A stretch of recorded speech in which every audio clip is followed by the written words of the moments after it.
Is the hype train real?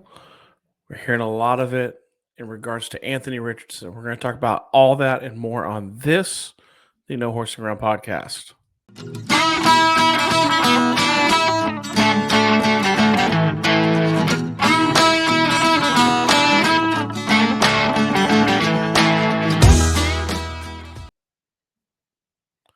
Okay, you guys. So today I want to take a second because we're going to talk a little bit about Anthony Richardson. I know, right? He's so under talked about at this point in regards to us Colts fans and Colts Nation, right? But I want to dissect a little bit. Is the hype real at this point, right? When I say hype, we saw him for about 4 games. He looked very promising. He's looked really good, obviously, in OTAs and in mini camps so far this year. He's looked like he's bulked up. He's kind of added that weight. His arm looks good. He still looks super dynamic. But is the hype real? And by the hype, I'm talking specifically about what we've seen coming out lately about him. So I mean, you guys can see it right here. We have got FanDuel Sportsbook back in February listing him as a dark horse MVP candidate.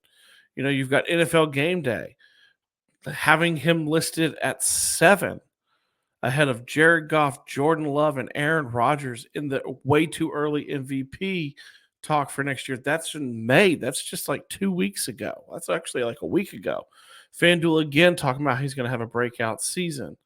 NFL Rumors, who's on Twitter, talking about, several front office people that they've talked to have expected him to really have that kind of explosive season that's going to put him on the map as one of the next big NFL stars at quarterback.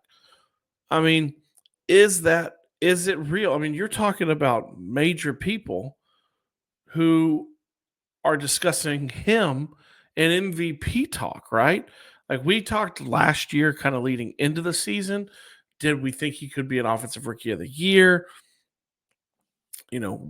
On this channel, me and Zach at the time felt pretty strongly we thought he could be. Me and him were kind of trying to level expectations a little bit. I felt like he was going to rush for more. I think we did right before the season, we did like an over under. And my guess was I thought he had a better chance at beating like the rookie rushing record with touchdowns and yards than he did, obviously, with like passing, because we weren't sure what he was going to be, right? So you go through that, you see these flashes, you see the work ethic, you see the person that he is, and now he's getting all this chatter. And I know a lot of people are going to say, well, the Colts were team run it back and things like that, but they did add in certain areas. They added strategically, right? You brought back a Michael Pittman Jr. coming off of one of his better seasons, one of his best seasons as a pro. You have promising second-year player in Josh Downs, who I love, coming out of the slot, setting rookie receiving yards and receptions. Rookie receptions record for the Colts. Looking great, like he's got that amazing rapport. There is Alec Pierce who's sitting out there. You missed Jelani Woods last year, and now you've brought in A.D. Mitchell, who so far has looked like eerily similar to Downs last year, where you kind of knew immediately this dude belongs. I think almost immediately, but from watching this, like, oh, okay, like this guy might be on another level. Like this guy's ready. He seems to have a really good rapport with AR, and you have that. And then on top of that, you have Jonathan Taylor in the backfield. I know a lot of people are going to be like, what does it have to do with him throwing the ball? It's not. It does. It has everything to do with it. The play action, the RPO is going to open up things that we didn't get to see because they had all of 4 snaps together last year, right? Well, what about him staying healthy? He's obviously, if you look at the pictures, he has bulked up. He has added muscle. And he even talked about, as of today, the recording, which is May 22nd, he even discussed he's going to play the way he plays, but he has realized he has to make slight changes to what he does, getting down, maybe not taking the hits that are unnecessary. Kevin Bowen, who's a friend of this channel, said it best. You want to limit it, not eliminate it.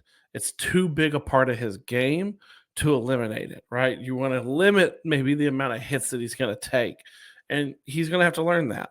So, I mean, you're talking about him as this dark horse MVP.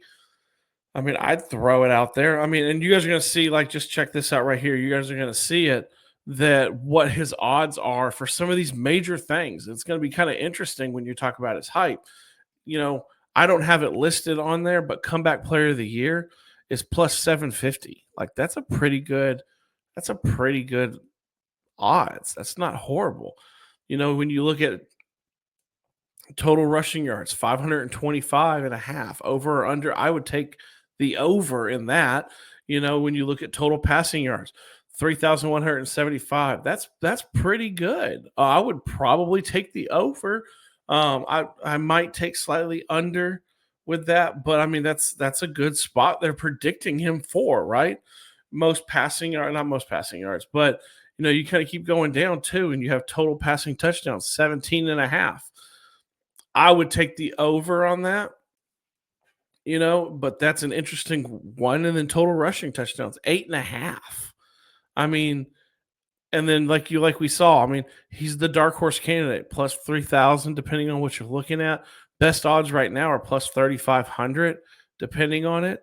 I mean, are all those things you looking at that? And for perspective, you know, I don't have it here for you guys to see, but for perspective, you know, when you look at like say like a Will Levis, which is the one that we get a lot of comparison with, right? That the Colts fans get a ton of comparisons because they were looking at a Will Levis, right? When you look at his kind of way too early, you know, passing yards, 3,500. Okay. Offensive player of the year, plus 20,000. Let's keep in mind, I believe Anthony Richardson, you guys can, I think it was plus 5,000, right? Total passing touchdowns, 17 and a half. He's right there with Anthony Richardson.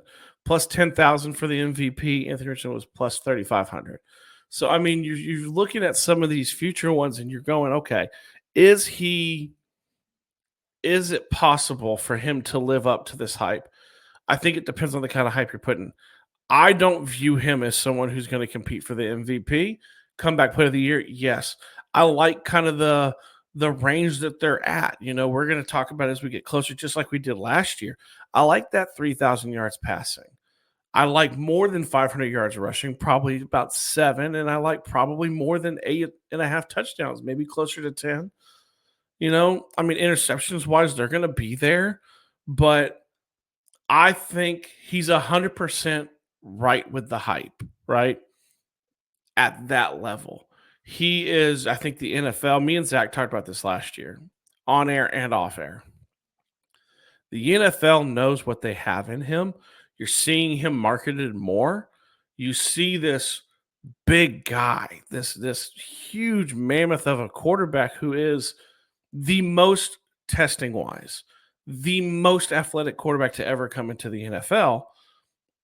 And you pair him with an extremely good coach who proved it last year, who had the Colts on the brink of the playoffs with Gardner Minshew, right?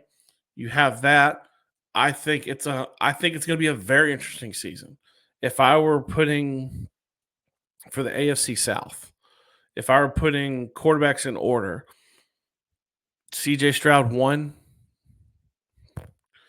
and then I would have like a tie between Trevor Lawrence and Anthony Richardson, and then I'd have Will Levis 4. I mean, that's kind of how it would go. He's got an opportunity to do great things this year. And he's got an opportunity. If you're a betting person, I'd take some of these overs. I'd maybe take a couple of the unders, but I think they're really spot on. He's going to have a good year. It's that simple. Now, is he going to be an MVP like we were talking about? I don't look at that and say I just don't see that quite yet. But the hype is real. And I want to hear from you guys. What do you think? Do you think the hype is real? Do you think he's being overhyped? Drop it in the comments. Let me know. And as always, you guys, please like, share, subscribe, comment, all those great things. I want to hear about it. We got a couple more fun things coming before they take their big break until training camp. As always, you guys, I end these things the same way I always do. I love you. I know the Colts love you. I'm out.